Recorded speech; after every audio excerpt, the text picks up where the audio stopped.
Me dice que me escuchas bien, ¿verdad?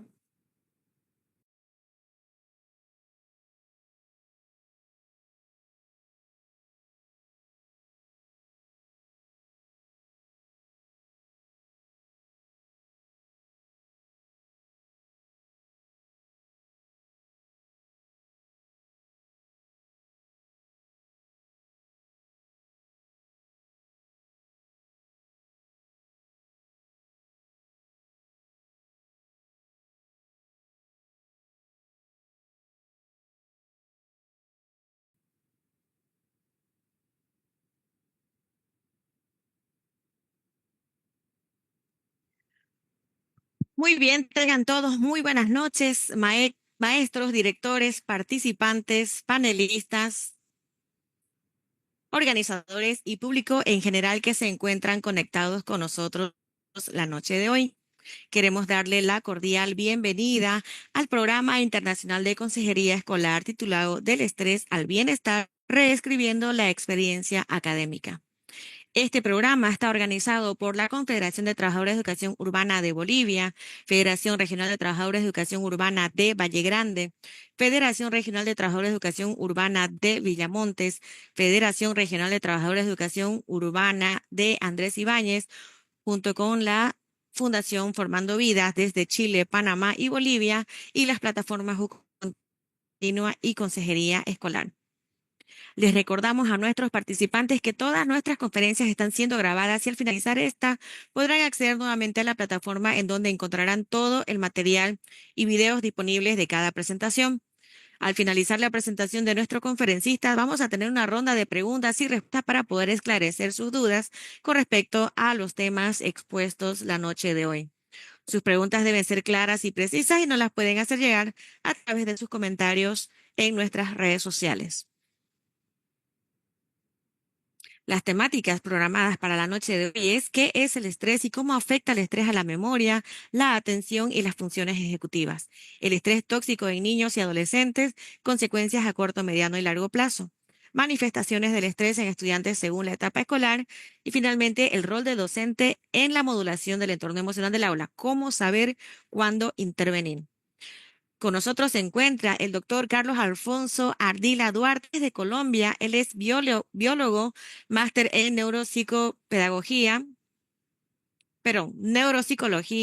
doctor en psicología con énfasis en neurociencias cognitivas, docente investigador del programa de medicina, Universidad Metropolitana de Colombia. Se ha desempeñado como docente cátedra en los departamentos de psicología y educación en pregrado y posgrado en la Universidad Simón Bolívar, Universidad de la Costa y Universidad del Norte. Miembro de la Asociación Colombiana de Ciencias Biológicas, ACCB, miembro titular de la CLATI, Consorcio Latinoamericano de Investigación, asesor científico de la Fundación Descubrámonos en Barranquilla, Colombia, asesor pedagógico en la Corporación Bioideas, Barranquilla, Colombia, investigador junior del Grupo de Investigación CEPUM, categoría A, Conciencias, en la Universidad Metropolitana de Colombia, autor de diversas publicaciones y colaborador en artículos científicos, así como en libros. También, a su vez, es conferencista internacional y se encuentra con nosotros la noche de hoy. Buenas noches, doctor Ardila, ¿cómo está?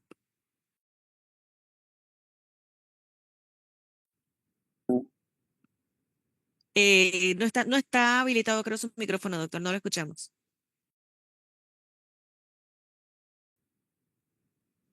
Bien, muy buenas Bien, noches muy para buenas todos. noches para todos. ¿Me escuchan bien?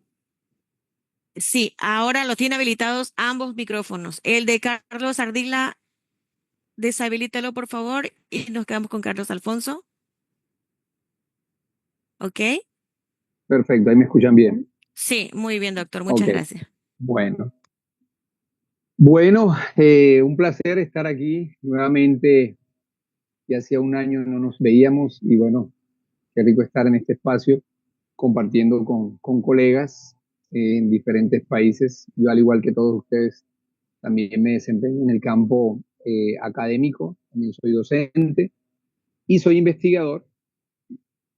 Y bueno, como para ir ya entrando en materia, comentarles un poco cómo ha sido esa fusión que he hecho entre mi experiencia como docente y como investigador, ¿no? Eh, ya hace aproximadamente unos 10 años, para ser exacto, cuando empecé mi estudio doctoral, eh, había que escoger un tema, ¿no? Sobre el cual yo investigar.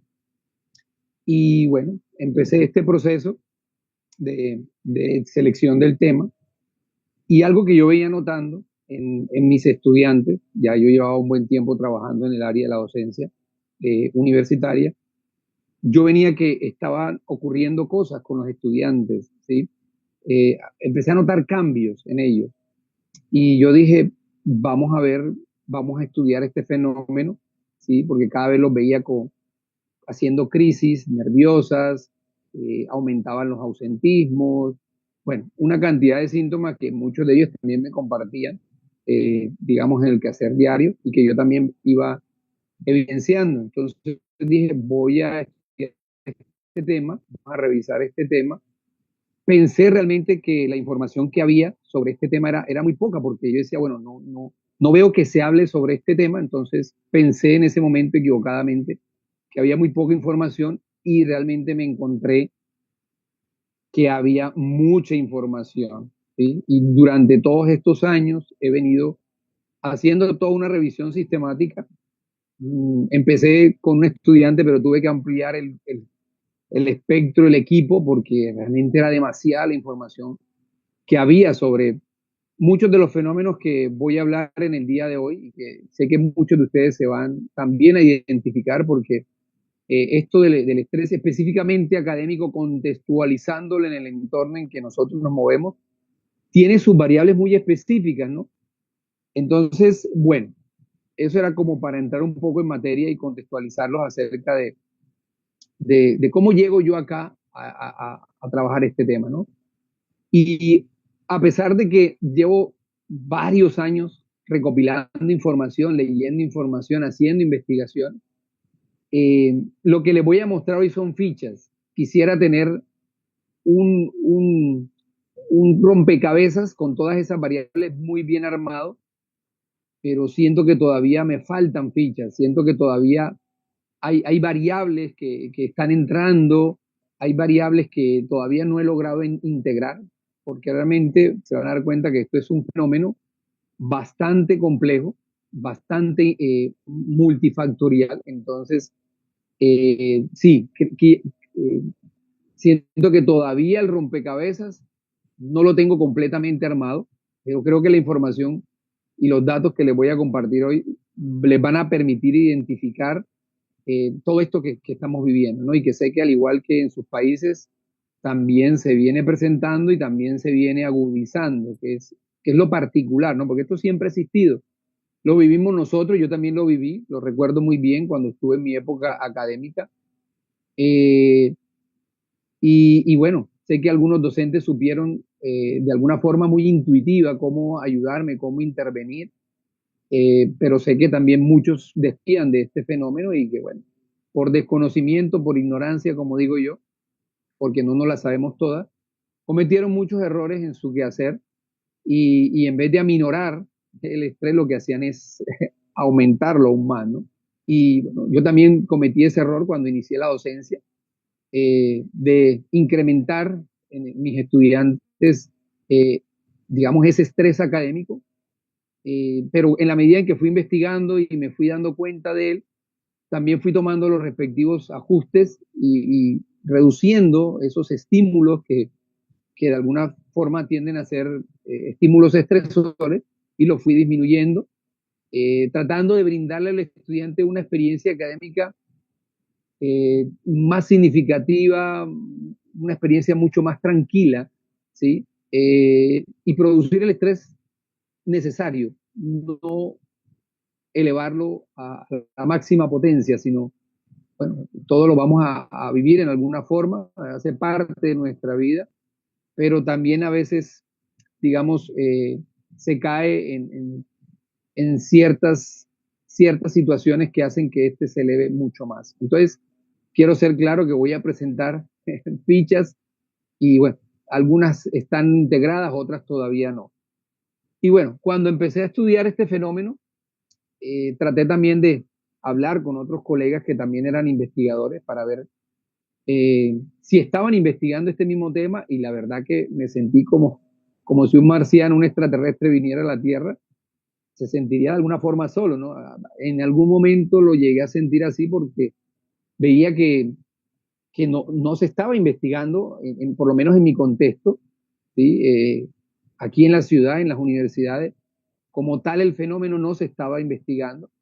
Entonces, hasta hace poco encontré un colega que está trabajando algo parecido sobre el bienestar y que, bueno, vimos que son dos variables que realmente están muy integradas. Entonces, iniciamos con él hace un año para acá y gracias a una estudiante que fue la que nos conectó, y dijimos, bueno, vamos a hacer algo, vamos a estudiar este fenómeno porque realmente aquí, en mi contexto en particular, eh, digamos que las prevalencias de suicidio en los últimos años, después de pandemia para acá, se han elevado.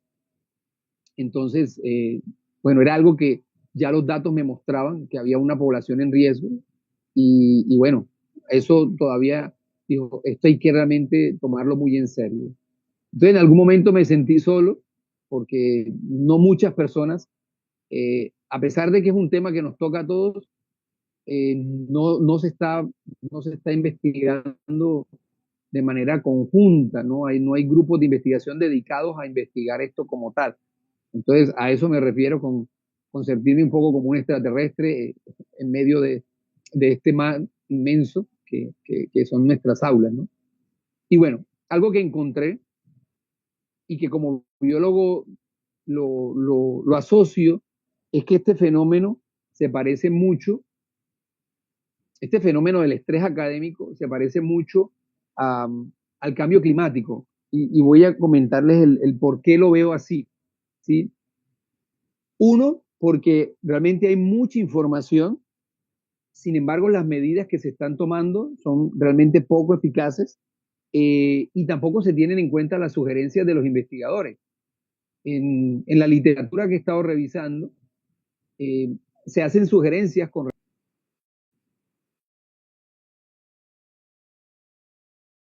Y yo digo, cualquier contexto educativo, hay ciertas intervenciones y realmente no se está haciendo. Es lo mismo que está pasando con el calentamiento climático. Hay mucha información, ¿sí? Muchos investigadores que han dedicado años, décadas a estudiar el fenómeno, sin embargo no los estamos escuchando, no estamos teniendo en cuenta las recomendaciones o sugerencias que ellos nos están haciendo. Eso mismo está pasando con este fenómeno del estrés académico.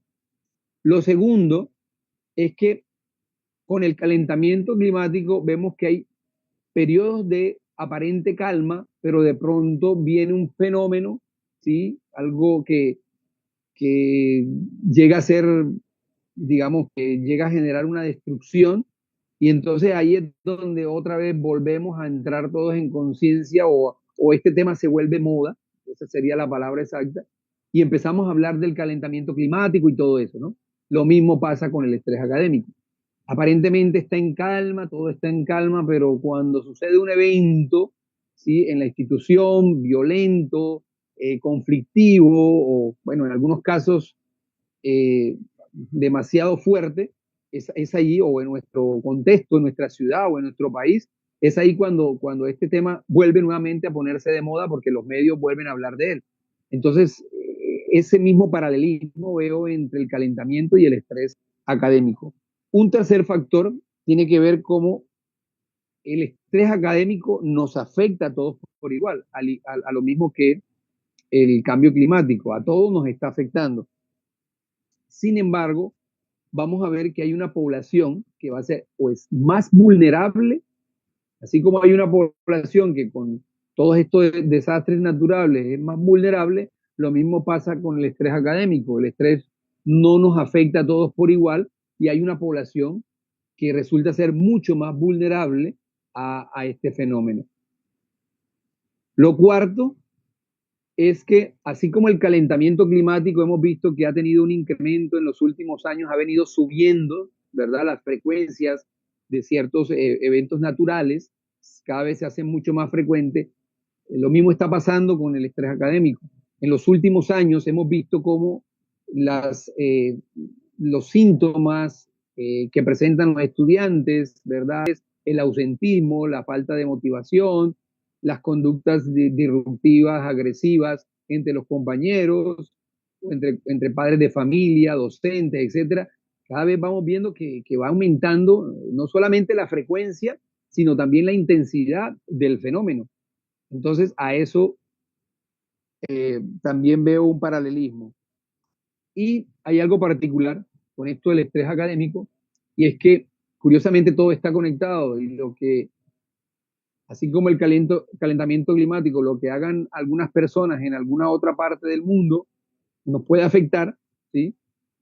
A veces creemos que el calentamiento es focal, es local, ¿cierto? Yo no veo el impacto que pueda tener yo contaminando el ambiente en otra parte del mundo, y sí lo estamos viendo.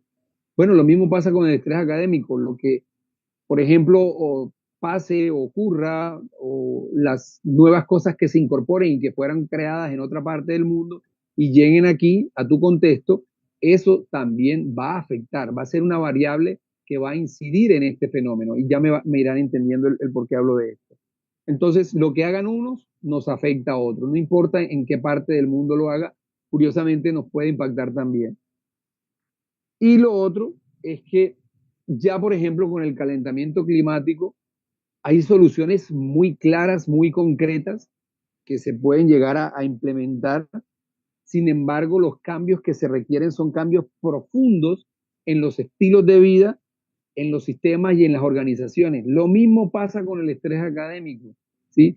Este problema no se va a solucionar, este problema no se va a minimizar si no hacemos o un cambio mucho más drástico en las formas, en los estilos de nuestras organizaciones, de la forma como estamos llevando a cabo hoy en día estos sistemas educativos. Si estos sistemas no cambian, no hay un cambio profundo, créanme que no va a haber una solución y esto va a seguir presentándose. Entonces, por eso hago el paralelismo frente a estos dos fenómenos que estamos viviendo y curiosamente el cambio climático también incide en el estrés académico y en el estrés en general. ¿Sí? Ya les mostraré algunas investigaciones sobre eso.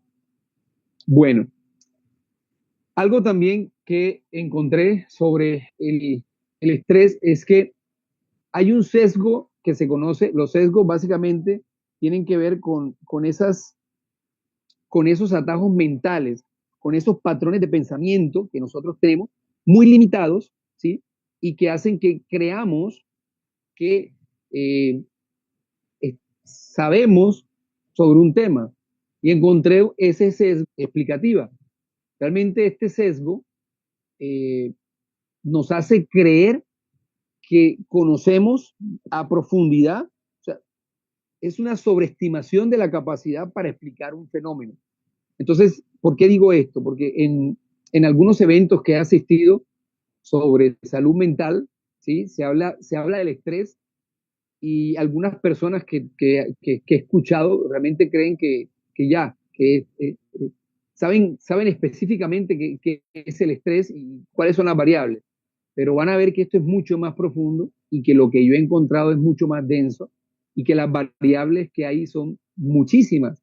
A veces creemos que son unas cuantas, realmente las variables son mayores. Entonces, realmente hay un sesgo de mayores. Entonces, realmente hay un sesgo de creer que sabemos del estrés y ya van a ver que conocemos muy poco, inclusive. Yo me atrevo a decir que no soy un experto todavía en la materia, que apenas estoy rasguñando este tema, a pesar de que llevo varios años estudiándolo, revisando información y todavía siento que hay mucho todavía por conocer de este fenómeno. Entonces, si usted creía que conocía del estrés, créame que con la conferencia de hoy se va a dar cuenta que había mucha información que usted no es de la profundidad explicativa. Bueno, entonces, como les decía al comienzo, yo veía lo que creía que era el estrés, pero dije, no, aquí debe haber algo mucho más que esto y vamos a investigarlo. Entonces me metí como un buzo, ¿sí? Eso que están viendo, creo que se ve claramente, es un iceberg. Yo estaba viendo, así como ustedes, la parte superficial, lo que creía que era el estrés, pero cuando me sumergía a hacer una revisión y a investigar sobre este fenómeno, a utilizar el método científico para realmente ponerle la lupa a este fenómeno, eh, tuve que crear un equipo porque no, me di cuenta que había demasiada información y que solo me iba a ser imposible lograr revisarla. Entonces empecé a algunos estudiantes que querían y que escuchaban que yo estaba trabajando este tema, pues se fueron agregando a este equipo y bueno, con ellos hemos hecho una revisión sistemática y ellos también han aportado a todo este proceso investigativo y todavía lo siguen haciendo. Aquí hay parte de este equipo. Este es, digamos, fue la primera, el primer equipo con el cual estuvimos trabajando. Ellos estuvieron trabajando casi toda su carrera conmigo. Ya,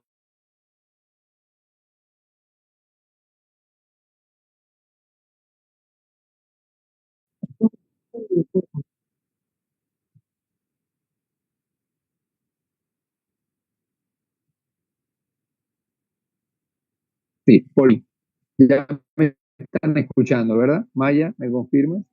Ahora sí, doctor. Sí, se fue un momentico el audio. Bueno, entonces les decía que este fue el primer equipo que estuvo y aportaron muchísimo a este proceso. Estos son el equipo actual. Algunos de ellos acaban de graduar este año, otros todavía están en proceso. Son estudiantes de medicina, son estudiantes de psicología, han estado conmigo durante todo el tiempo y con ellos nos reunimos, sacamos espacio de nuestro tiempo con nuestras familias, con las ocupaciones que tenemos para dedicarnos a investigar, digamos, este tema y con los cuales estoy profundamente agradecido porque no, no hubiera sido posible presentarles esta conferencia el día de hoy sin el apoyo de cada uno de estos estudiantes que aún continúan trabajando conmigo y que, bueno, cada vez vamos puliendo más ciertos elementos, herramientas que nos permitan poderlo medir, ¿sí? Poderlo medir y poder detectar casos de manera temprana, ¿no? Y de forma mucho más oportuna. Entonces, bueno, una gracia, un agradecimiento para todos ellos. Y bueno, con ellos creamos algunos grupos académicos y con los cuales decidimos empezar a trabajar este fenómeno y hemos hecho algunas actividades en conjunto hablando sobre este tema, ¿no? Sobre trayendo a alguna persona que hable, algún médico que sepa sobre este tema, a ver qué nos aporta, hemos hecho eventos y bueno, básicamente tratando de recolectar la mayor información posible. Igual ellos en su área también son, digamos, de las carreras que mayores niveles de estrés eh, experimentan, ¿no?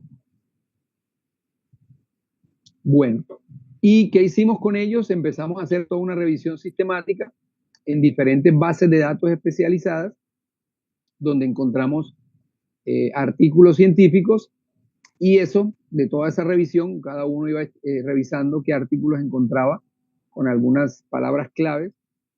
Y bueno, tenemos un marco, como les decía, sobre lo que es el estrés, ¿sí? En todas sus dimensiones, ¿no? Porque, bueno, también quería comentar que con ellos hicimos, con este equipo, una primera publicación. Tenemos otras que ya están en proceso, ya fueron enviadas a revistas. Algunas están próximas a terminarse y, y enviarse. Y con ellos se hizo un estudio acerca de la prevalencia de la mala calidad de sueño, un estudio que fue publicado en una revista sobre neurología y neurocirugía, sobre la mala calidad de sueño en estudiantes universitarios del área de la salud. ¿Y qué encontramos? Que encontramos que hay altas prevalencias de mala calidad de sueño. Y van a ver ustedes en el transcurso de la conferencia cómo el estrés está asociado al sueño. Es decir, que cuando yo tengo altos niveles de estrés, algo que se va a afectar, una de las primeras variables que se va a afectar es el sueño. Entonces, yo puedo medir, ni siquiera preguntando el estrés a una persona, sino preguntarle cómo está su calidad de sueño. Y ya ahí me da un indicador directo eh, que, digamos, está afectado por el estrés. Y si el sueño se afecta, de ahí para adelante todo se va a afectar. Y el sueño es como el alimento, es vital, es importante. Y eso lo van a ver ustedes y creo que lo han venido, como docentes, lo han venido experimentando, ¿sí? Han tenido o tienen mala calidad de sueño, presentan insomnio, sienten que las horas que duermen no son suficientes, en fin, o sea, toda una cantidad o se van tarde a dormir, ¿sí? Tienen sueños interrumpidos, algunos de pronto ya están hasta medicados y no solo hablar de los docentes, los estudiantes están igual. Entonces, si un estudiante, en un estudio que acabamos de hacer también reciente sobre la prevalencia, encontramos que más de la mitad de los estudiantes no están descansando. Eh, y si no descansan, pues obviamente usted puede ser muy buen docente, puede tener todas las herramientas, puede tener todas las estrategias, ¿sí? Pero si su estudiante no está descansando o por lo menos no se está alimentando bien o no está haciendo actividad física de manera regular, que son otras variables que también inciden, realmente usted va, a ver, no va a ser fructífero y el tiempo que usted invierte no va a ser muy bien aprovechado, ¿sí? Porque esto es como, a ver, esto es como si usted para en un carro y ese carro, el sistema de frenos no le funciona bien. Usted desde afuera le puede gritar al carro, a la persona que está manejando, frene, pero si la persona está intentando frenar y el sistema de frenos no le funciona, pues no va a poder frenar. Lo mismo pasa aquí. Usted le puede estar exigiendo a una persona que dé resultados, que presente los trabajos, que haga, que se aprenda los contenidos y todo lo que usted quiera. Pero si sus sistemas internos, hablando ya a nivel neurofisiológico, no funcionan de manera eficiente, no va a responder, ¿sí? Y entonces es ahí donde entran los juicios de valor que hacemos. Entonces ese estudiante es vago, ese estudiante no rinde, ese estudiante, no sé, empezamos a hacer toda una cantidad de juicios sin entender realmente lo que esa persona está viviendo, ¿sí? Y créame que detrás de eso, el estrés como tal está incidiendo en él. Bueno, definamos un poco acerca de lo que es el estrés, ¿sí?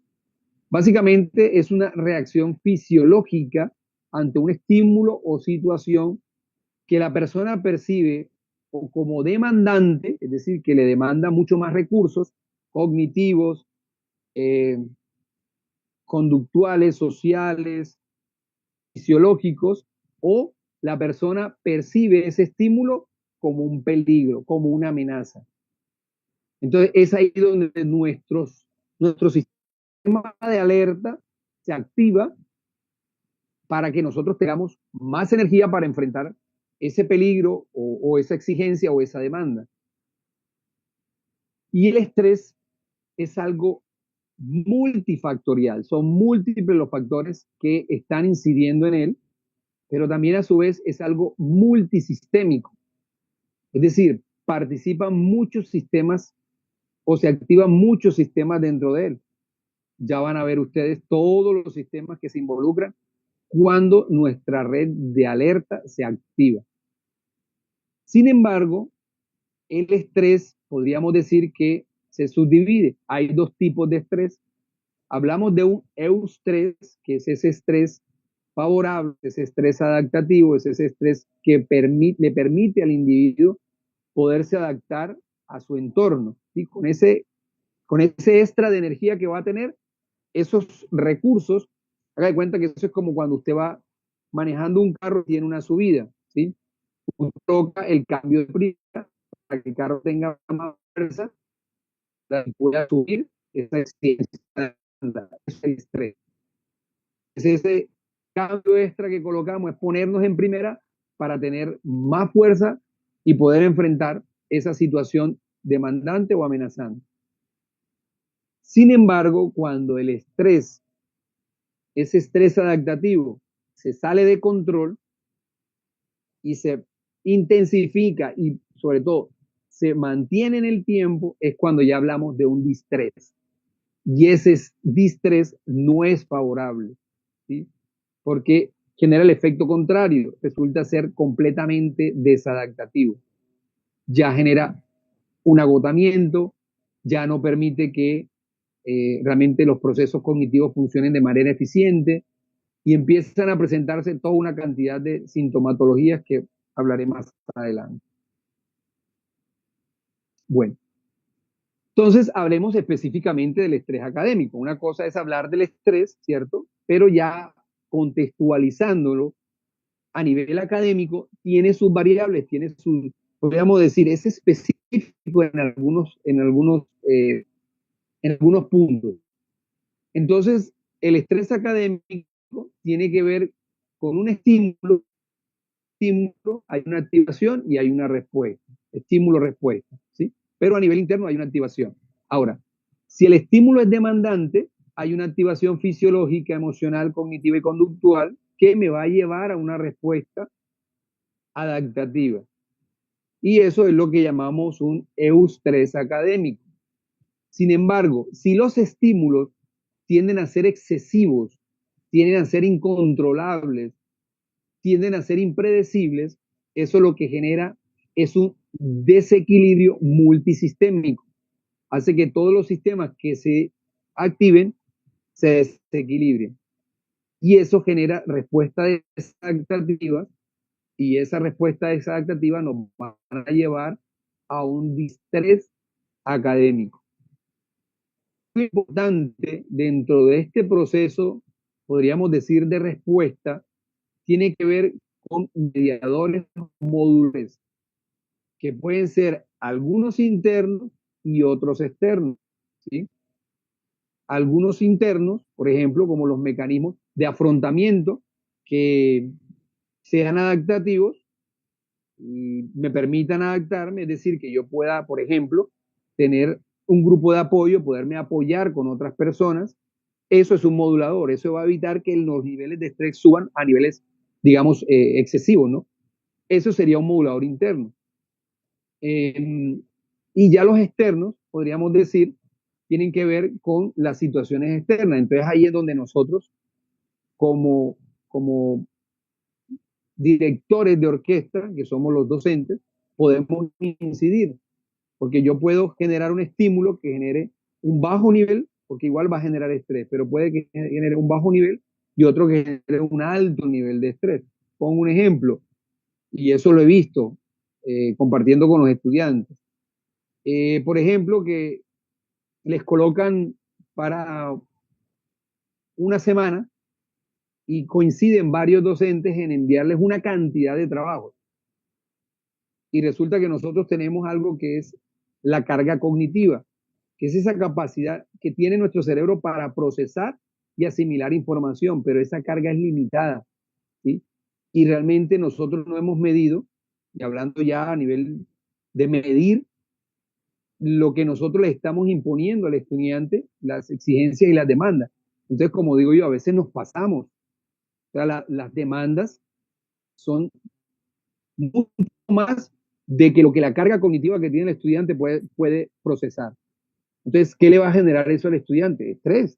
Claro que sí. ¿Por qué? Porque eso se sale de control. Es demasiada información que él puede llegar a procesar, ¿sí? Entonces, eso ya sería un modulador externo. Es como para colocar algunos ejemplos. Entonces, eso sería los tipos de estrés académico que podemos encontrar. Ahora, mostremos algunas prevalencias, ¿sí? Por ejemplo, a nivel escolares, las prevalencias a nivel global están entre un 15 a un 65%.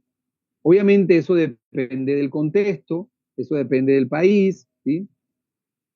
De la población, pero más o menos el rango de los estudios que hemos revisado, el rango de prevalencia en escolares está entre un 15 y un 65%.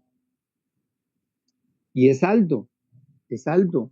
Y por eso, vamos, estamos viendo que este fenómeno cada vez va en aumento y con más frecuencia.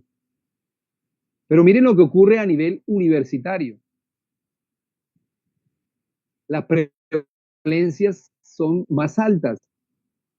Sí, la exigencia es mayor, pero también las prevalencias son mucho más elevadas. Miren, por ejemplo, acá en universitarios, de manera general, de todas las carreras y programas, las prevalencias están entre un 30 a un 93%. En las áreas de la salud, en las carreras del área de la salud, mire que las prevalencias son de un 65%. Y los estudiantes que están en primer año, no importa la carrera, las prevalencias están en un 73%. Si ven, en estos casos, más de la mitad de los estudiantes, más de la media, están padeciendo de un estrés crónico, de un distrés que no es adaptativo.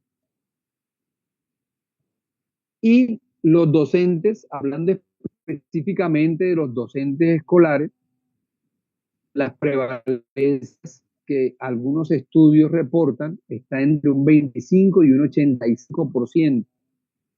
O sea, es más alta que la de los estudiantes. O sea que también estamos inmersos en eso. Y oiga, algo muy claro que yo he podido descubrir, y es que si tenemos docentes con altos niveles de estrés, ese docente va a generar estímulos estresores. Una persona en estrés no va a generar calma. Una persona bajo estrés genera más estrés. Y si al frente tenemos nuestros estudiantes, obviamente pues los vamos, por eso le decía yo al comienzo, lo que uno haga va a afectar a la otra persona también. ¿Sí? Bueno, esto es aquí para mostrarles en mi contexto, un estudio que se hizo, el Instituto de Estudios de la Universidad del Norte, un instituto que investiga, observa todo lo que tiene que ver con los planteles educativos, y ellos investigaron y encontraron que los docentes, acá en nuestro contexto, tienen unos niveles de estrés del 52%. Y los directivos docentes también tienen niveles de estrés. Estamos hablando de 62%. Entonces, miren que básicamente estamos en una sociedad que literalmente está estresada. Y aquí no les estoy mostrando los padres de familia o los trabajadores, ¿sí? Que son padres de familia también, porque los niveles son altos. Entonces, imagínense, si los grandes padres de familia, directivos, docentes, están estresados, ¿qué creen que van a copiar o qué creen que vamos a generar en los menores? Estrés. Tan sencillo como eso. Entonces, veamos que nuestros estudiantes son el espejo, son el reflejo de nuestra sociedad. Y así como tenemos una sociedad que no ha tenido en cuenta el bienestar, sino que se ha focalizado solo en los resultados, ¿sí? Solo en eso, entonces nos estamos descuidando nosotros mismos y al descuidarnos descuidamos también a nuestros menores. Bien, hablemos un poco de la fisiología.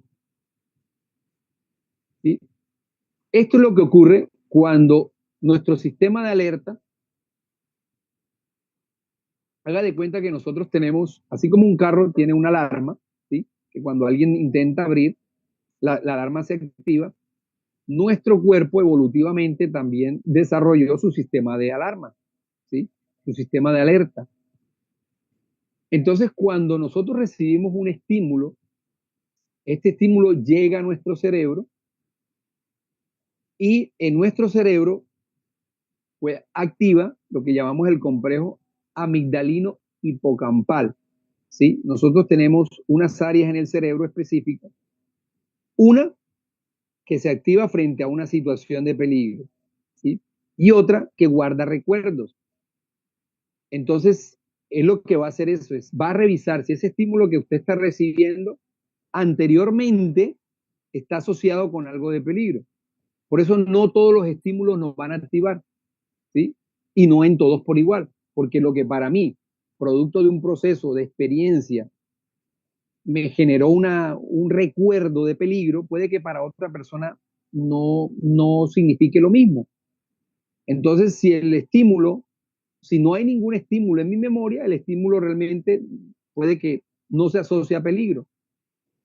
O puede que se asocie a algo agradable, no activa el sistema de alerta. Pero si el estímulo, si se asocia con algo que en mi experiencia anterior significó una situación que me generó peligro, él queda guardado en la memoria. Entonces, cuando el estímulo se asocia, inmediatamente produce un proceso de activación. hay algunos estímulos que no requieren de un aprendizaje y activan nuestro sistema de alerta. Es como si ya trajéramos ese aprendizaje condicionado de nuestras experiencias, de nuestros ancestros, ¿sí? Por ejemplo, ¿cuáles son estos estímulos? Las alturas.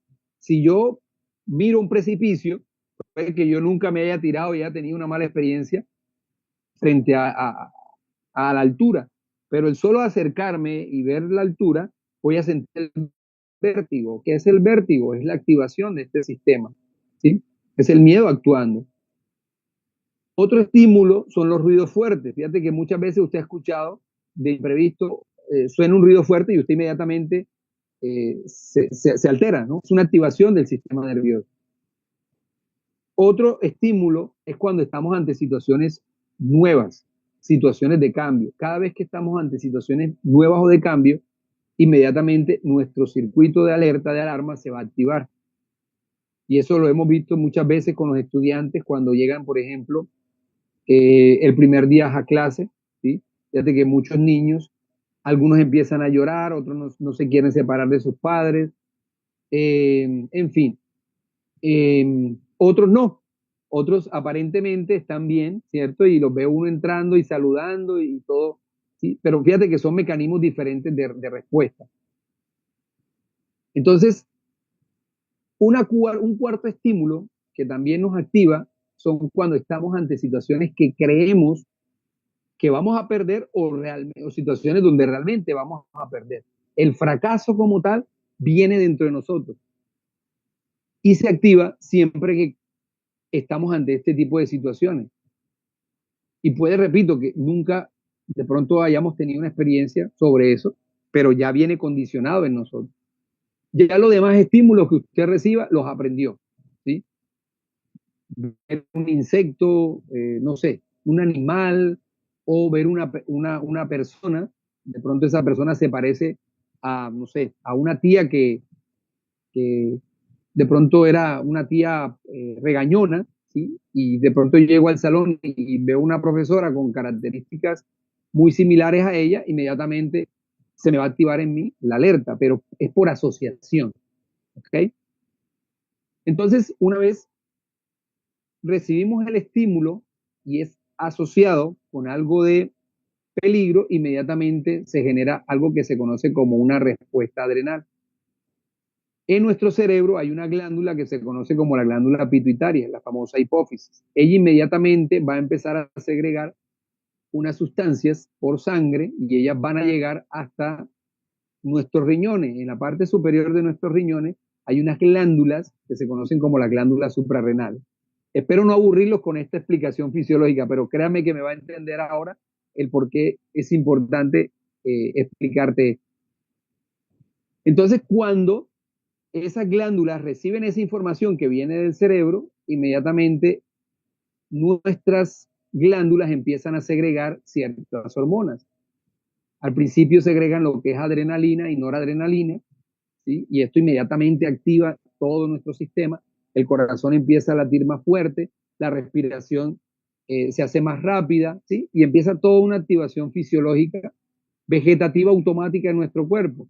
Es lo que conocemos como el sistema nervioso periférico, que es un sistema que se conecta con todos los órganos de nuestro cuerpo.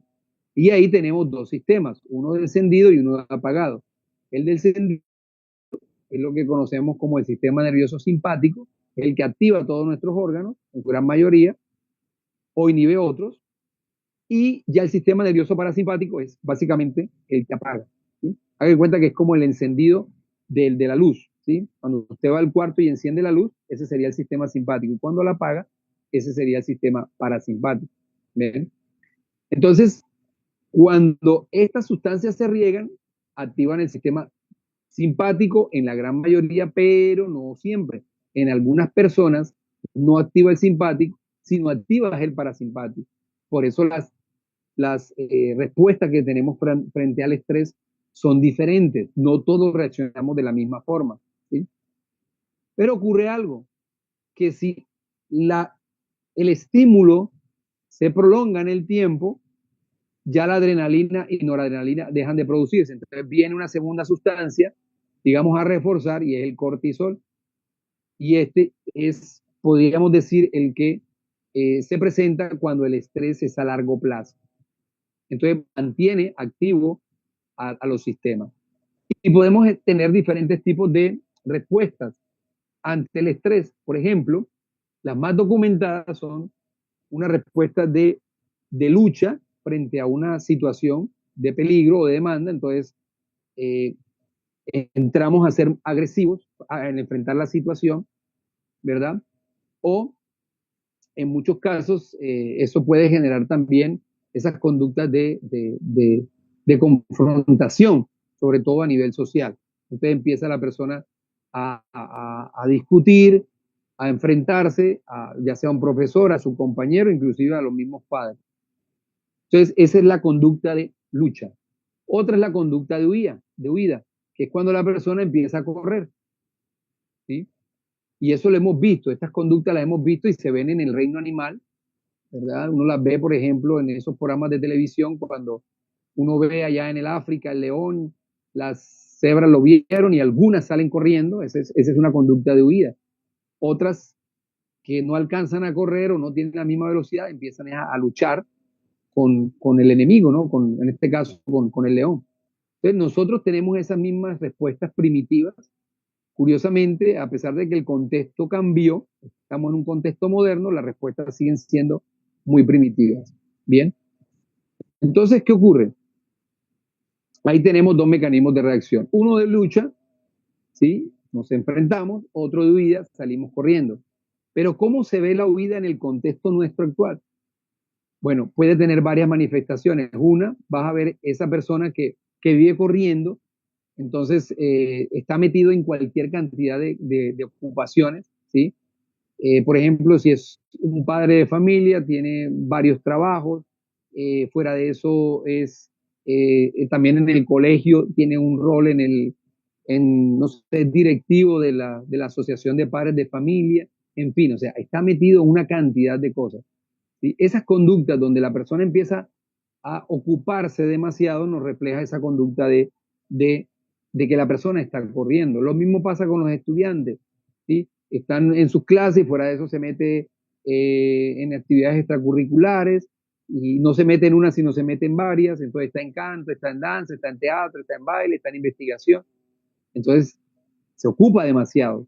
¿Ven? Esa es una conducta de huida. O lo podemos también ver en esas personas que no se están quietas, ¿sí? Que usted las ve que no se pueden estar quietas, usted las sienta e inclusive el cuerpo empiezan las piernas a moverse. Bueno, ahí estamos viendo una conducta de huida. Otras personas ni luchan ni huyen, sino se agrupan. Y curiosamente hacen grupitos y esos grupitos son de 3 personas, no me pregunte por qué, pero ese grupito se arma. Apenas se conocen, ese grupito se arma y son 3 personas. Y no sé por qué son de 3, pero es muy particular. Y entonces ese grupito de 3 que se puede formar en el colegio, en la universidad o en el trabajo, usted lo va a ver que andan para arriba y para abajo. Van para todos lados, pero van esos 3. Ahí no cabe otra persona, ¿sí? Son ellos solo 3.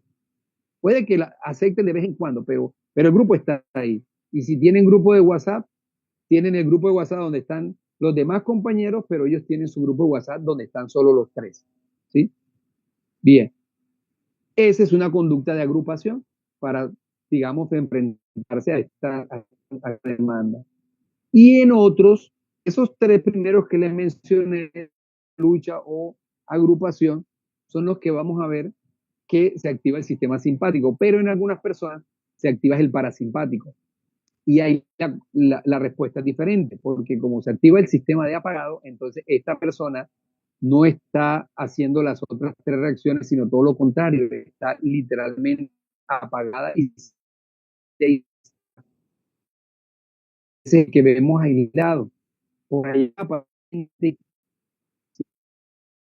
persona normal no produce tener conflictos con los compañeros porque sí, no produce, está completamente aislado, ¿sí? O no lo tiene ni siquiera en cuenta para los grupos, ¿ven? Entonces se vuelve algo así como invisible, ¿ven? Y esto es las manifestaciones que se presentan frente al estrés, euestrés, pero la situación o el estímulo disminuye y todo vuelve a la normalidad. Pero resulta que pasa algo, que estas sustancias llegan a nuestro cerebro, ¿sí? Para entender cómo se apaga, y cuando esta sustancia, el cortisol, se produce en exceso y llega al cerebro, el cerebro recibe, tiene unos receptores para el cortisol, esa hormona del estrés, y cuando la recibe, entonces dice, ok, ya fue suficiente, no produzcamos más y el circuito se apaga. ¿Ven? Es ahí cuando realmente volvemos a la normalidad. Ese es lo que llamamos el eustrés. Pero cuando el circuito o esta situación se nos descontrola, es cuando hablamos de distrés. Aquí entra otra área de nuestro cerebro y es algo que se conoce como la red por defecto o red neuronal por defecto.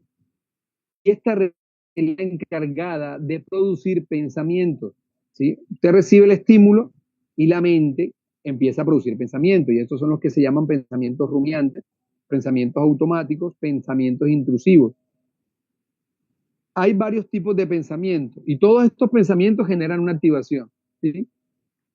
Hay varios tipos de pensamientos que me indican que esta red está hiperactiva. Uno se conoce como pensamientos pesimistas.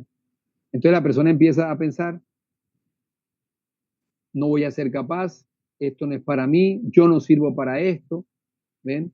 Voy a fracasar, voy a perder la materia, voy a perder el semestre, el examen, el trabajo, en fin, todos los pensamientos de fracaso. Voy a defraudar a mis padres, ¿qué va a ser de mi vida? No voy a poder tener una pareja, un trabajo, unos hijos, en fin, todos los pensamientos pesimistas. Obviamente esos pensamientos generan motivación. ¿Por qué? Porque estresan. Tener esos pensamientos de manera frecuente y constante, lo que hacen es activarme el estrés. Otro tipo de pensamientos se conocen como pensamientos catastróficos. Me voy a enfermar, me voy a morir, mi papá se va a enfermar, se va a morir, mi mascota, mi hijo, mi hija, en fin, todo eso me van a atracar, ¿sí? Se van a meter a mi casa, o sea, todos los pensamientos de catastróficos, ¿ven? Hay otro tipo de pensamiento que se conoce como los pensamientos tengo que es cuando la mente se anticipa a algo que todavía no ha ocurrido, pero se anticipa de una forma exagerada. El problema no es anticipar, el problema es que lo hace de una forma exagerada. Entonces, se conoce como cuando me ocupo de algo que todavía no ha ocurrido. Y hay un tipo de pensamientos de preocupación, oiga muy bien, si usted lo logra identificar, que se conocen como los pensamientos tengo que. Entonces ahí cuando la persona empieza a producir, porque es que nadie se pone a pensar, usted no se pone que voy a pensar en, no, voy a pensar en pensamientos catastróficos, no, no. Esto es automático, esto se activa y la mente empieza inmediatamente a bombardearnos con cantidad de pensamientos, parecen como crispetas en nuestro cerebro. Entonces hay un pensamiento que se conoce como los tengo que. Entonces la mente empieza, tengo que hacer esto, tengo que hacer esto, tengo que hacer esto, tengo que hacer esto, tengo que hacer esto. ¿Ven? Y son tantos los pensamientos tengo que lo que hace es muy poco. Dedica más tiempo a pensar que a hacer. Y anota lo más mínimo, ¿sí? Alguien le pide un favor y lo anota, pero lo anota por ahí en el puesto 20 y pico, 28, hacer el favor a. ¿Sabe cuándo van a hacer ese favor? Si todavía hay 20 en la lista por delante. Entonces, fíjese que, y esto lleva a la procrastinación porque nos pasamos más pensando que haciendo. Entonces, el exceso de pensamientos también nos favorece. Hay otro tipo de pensamientos que se conocen como los pensamientos del deber ser. Entonces, cuando a esta persona se le activan los pensamientos, su mente empieza a corregir todo, porque todo tiene que estar como lo tiene en su mente. Entonces empieza a corregir todo y a todo el mundo, pero lo hace de una forma tan frecuente e insistente que créanme que resulta bastante fastidioso por la frecuencia en que lo hace. Y no se da cuenta de que también está cometiendo errores, no ve los de él, ve los de todo el mundo, ¿sí? Pero no ve los de él. Y todo tiene que pasar por él para poderlo revisar, para poder colocar esos pensamientos de deber ser. Entonces es un sobrecontrol. Y por último, a algunas personas esta red no se les activa. Entonces no producen ningún pensamiento. Sería algo envidiable, ¿no? Pero no resulta ser tampoco tan favorable. ¿Por qué? Porque esta es la persona que llega, todo el mundo está corriendo por la presentación del informe, del trabajo, del examen, etcétera, y esta persona llega perdida. Es el que siempre ustedes ven perdido. ¿Qué hay que hacer? Ah, había que hacer esto. ¿Eh? Entonces, fíjate que eso tampoco favorece. Y si hablamos de grupos, esta persona empieza a tener problemas porque le entregan algo, una responsabilidad, como no la planifica, no la tiene en su mente, no la hace, entonces lo empiezan a sacar y a tener, o sea, no la empiezan a tener en cuenta, ¿sí? ¿Por qué? Porque no produce. Entonces, ese es el estudiante, hablando del estudiante, que no produce, no presenta, y entonces lo empezamos a tildar de que no, es que él es un vago, es que no presenta, así, y no sabemos lo que está pasando, y es que hay una inactivación que no hace que, porque debería apagarse, pero resulta que como, pero resulta que como cuando llegan las hormonas al cerebro y decirle ya hay suficiente, llega otro pensamiento y activa inmediatamente el circuito. Entonces se mantiene encendido por mucho tiempo y esto es lo que resulta en el distrés y resulta no ser tan favorable. ¿Ven? Y así tenemos estudiantes que mantienen con el estrés, a pesar de que ya el estímulo no esté, que estén en su casa, su mente está trabajando y está generando producto de estos pensamientos que ninguno es agradable, ¿verdad? Pues va a mantener el circuito encendido, a pesar de que ya no haya el estímulo. Quiero mostrarles a ustedes lo que ocurre en nuestro cuerpo, o específicamente en nuestro cerebro, con las neuronas, cuando se produce el estrés. Ahí les voy a mostrar, ahí tenemos unas neuronas, normalmente las neuronas se están buscando para conectarse, ¿sí? Ellas son muy sociables, ellas siempre están buscando otra neurona para conectarse. Y cuando se conectan es cuando se consolida la información, se genera el aprendizaje. Voy a ver si este video se alcanza a ver allí, pero van a ver ustedes al comienzo, lo voy a colocar a rodar, cómo las neuronas se están buscando. Vamos a ponerlo a rodar.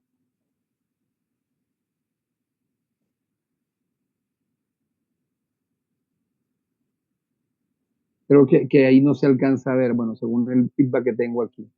Vamos a ver. Se ve, doctor, se ve. Ah, bueno, perfecto. Bien, ¿lo vieron? ¿Qué ocurrió? Bueno, lo que ustedes vieron ahí fue cuando se colocó el cortisol, ¿sí? Que es la hormona del estrés. Mírenla ahí. Ahí se están tratando de comunicarse, ¿ven? Entre ellas y luego se coloca un poco de cortisol, ¿ves? Que es la hormona del estrés. Miren lo que ocurre, ¿sí ven? Se desconectan. Y si las neuronas están desconectadas, pues no vamos a poder producir. Eso genera toda una cantidad de consecuencias a nivel fisiológico y genera lo que se conoce como un desbalance cerebral. Áreas de nuestro cerebro muy conectadas y otras áreas de nuestro cerebro muy poco conectadas. Y eso se puede medir, eso se puede ver en los electros, se pueden ver tanto en ansiedad, en estrés y en depresión, áreas del cerebro muy activas. Normalmente, si ustedes ven la imagen de la derecha, la actividad eléctrica es bastante, podríamos decir, armónica, ¿no? Sigue unos patrones, una sincronicidad, ¿sí? Y es muy homogénea. Pero cuando nuestro cerebro está en modo de estrés, de ansiedad o de depresión, vamos a ver que son las áreas que ustedes ven de rojo, que nos están indicando que hay mucha actividad, ¿sí? Y las áreas que ven de azul, hay muy poca actividad. Entonces, eso realmente genera lo que yo le he denominado un desbalance cerebral. Y eso no es favorable. Imagínese usted con una parte de su cuerpo muy poco desarrollada, va a ser o le va a costar mucho más adaptarse a un entorno.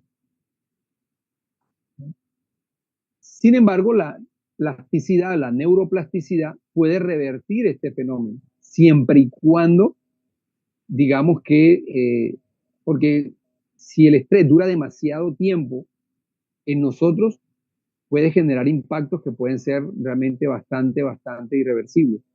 Pero digamos que así como se desconectaron las neuronas, si cortamos el flujo de cortisol, ellas nuevamente, gracias a la neuroplasticidad, pueden volver a generar conexiones, pueden volver a conectarse pueden producirse nuevas neuronas, porque eso también genera el estrés o la hormona del estrés, y es que impide que se produzcan nuevas neuronas. Nosotros tenemos células, podríamos decir, en un estado de latencia, unas células bebés que están ahí.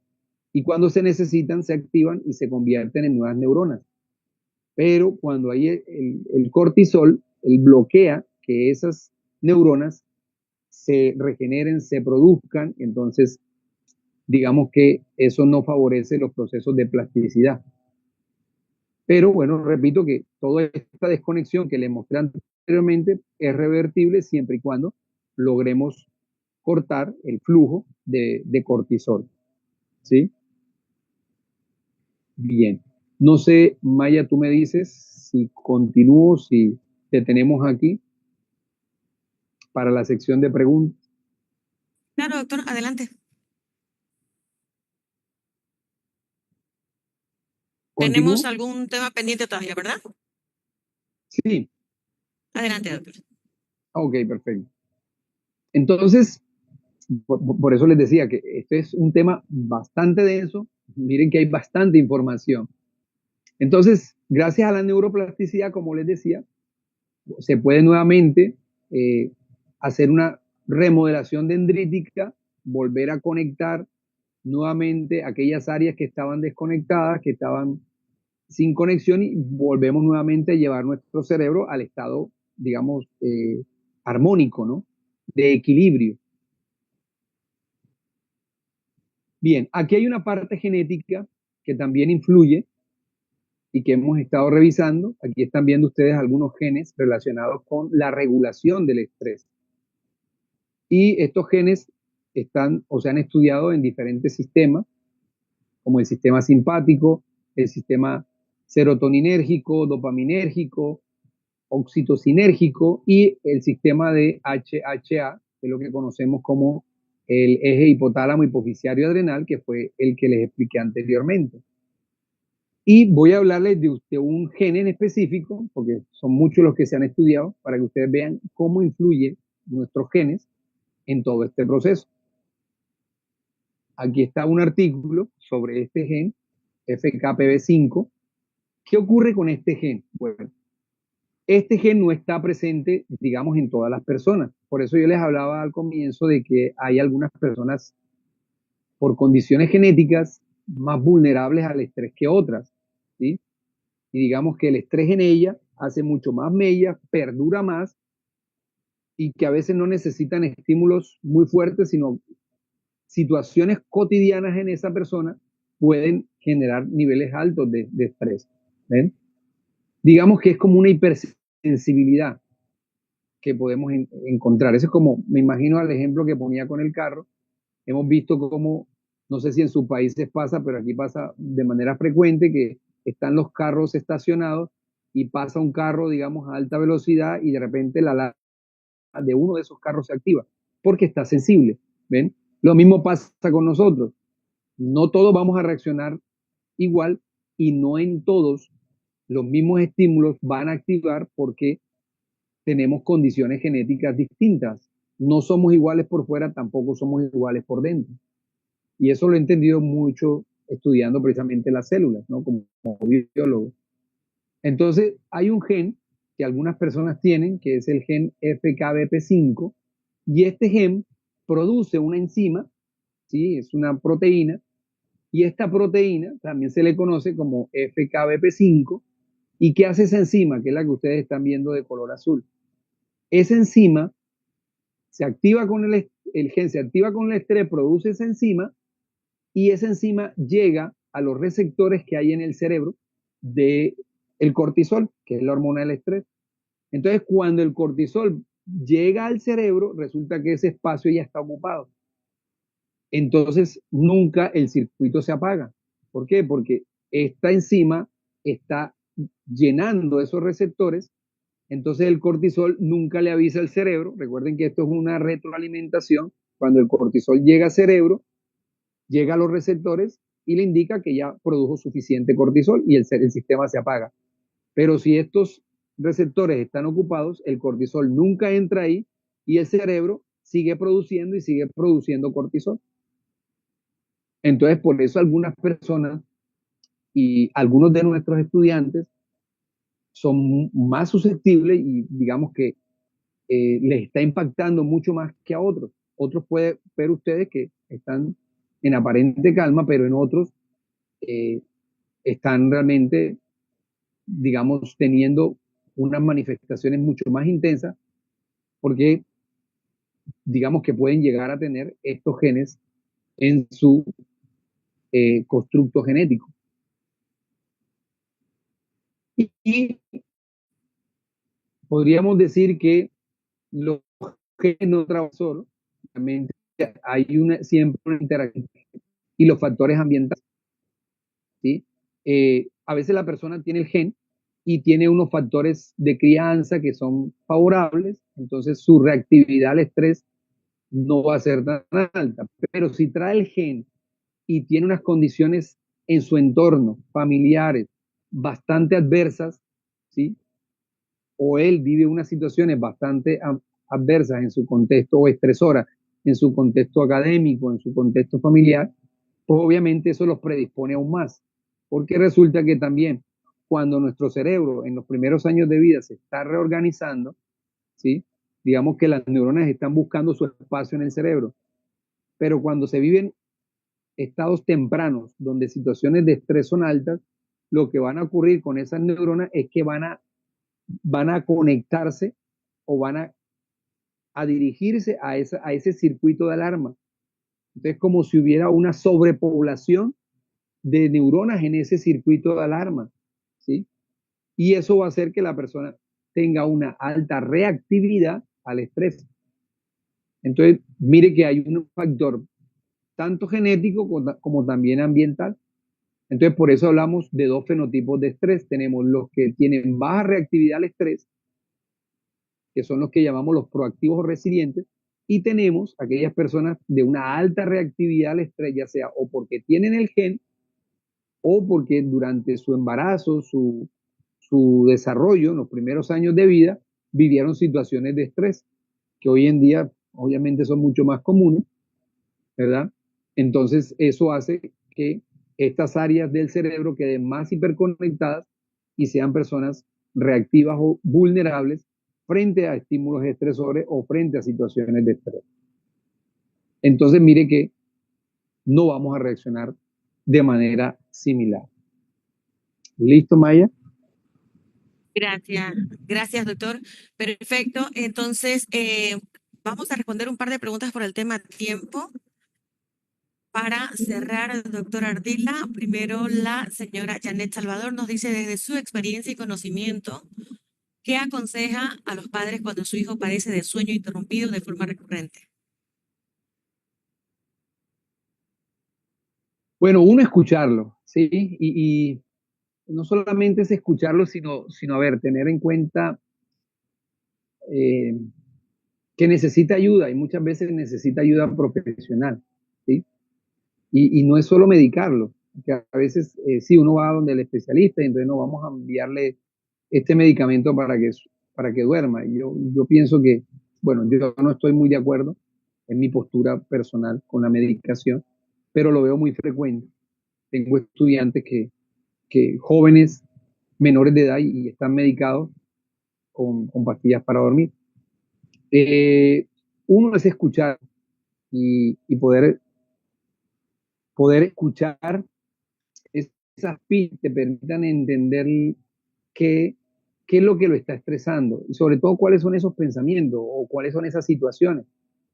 ¿Ven? Porque a veces o, o, o no los escuchamos, ¿sí? O si los escuchamos, como que no les prestamos mucha atención, ay, como que no sea bobo, no piense en eso y esas cosas. Sí, es fácil decir eso, pero cuando mi mente está fuera de control, ¿cómo yo dejo de pensar en eso si eso es lo que mi mente son los pensamientos que está produciendo? ¿Ven?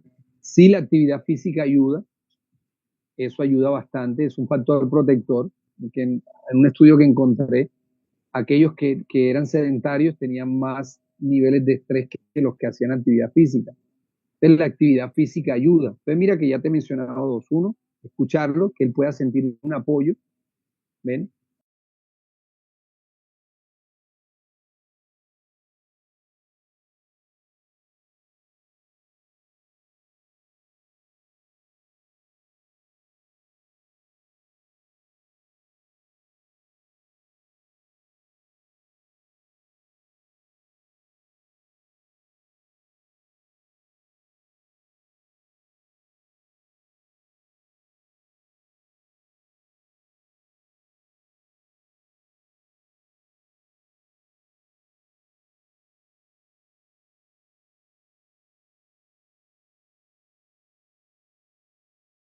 que un solo docente que también está estresado logre regular a 40 o 50 estudiantes, ¿no? Y tampoco sabe hacerlo porque tampoco ha sido entrenado para ello. Ninguno de nosotros, de los que estamos aquí en nuestra carrera universitaria, como pedagogos, como docentes, nos explicaron sobre este fenómeno y cómo abordarlo. ¿Ven?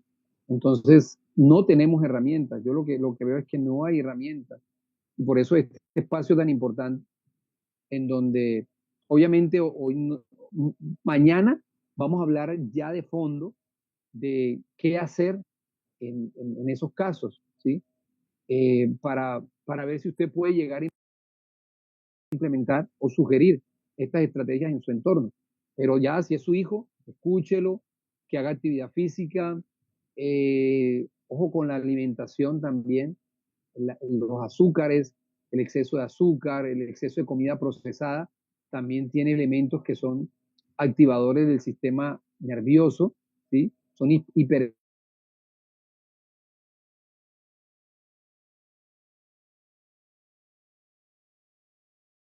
Entonces, y eso me he dado Recording in cuenta progress. revisando paquete por paquete eh, o ingrediente por ingrediente, y hemos encontrado que, wow, o sea, niños que los estamos mandando a casa con una cantidad de, al colegio, perdón, con una cantidad de meriendas, pero son meriendas ricas en azúcares y ricas en una cantidad de químicos que realmente alteran su sistema nervioso. Entonces, eso afecta el sueño. ¿Sí ven?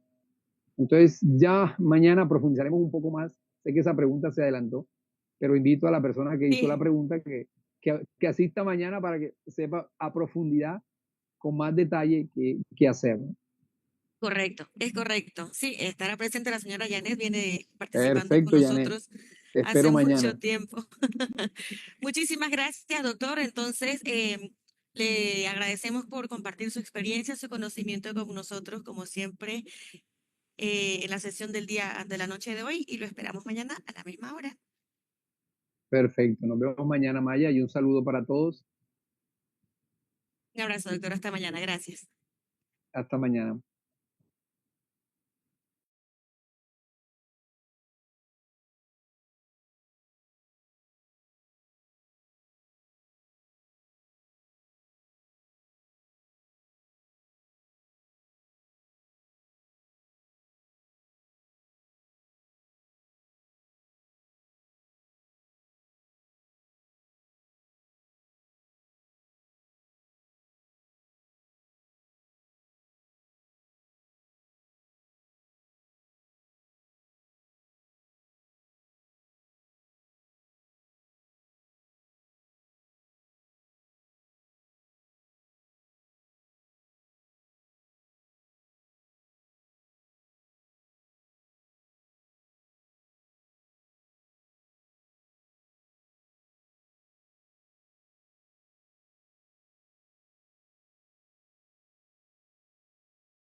Recording in progress.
Recording in progress.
Recording in progress.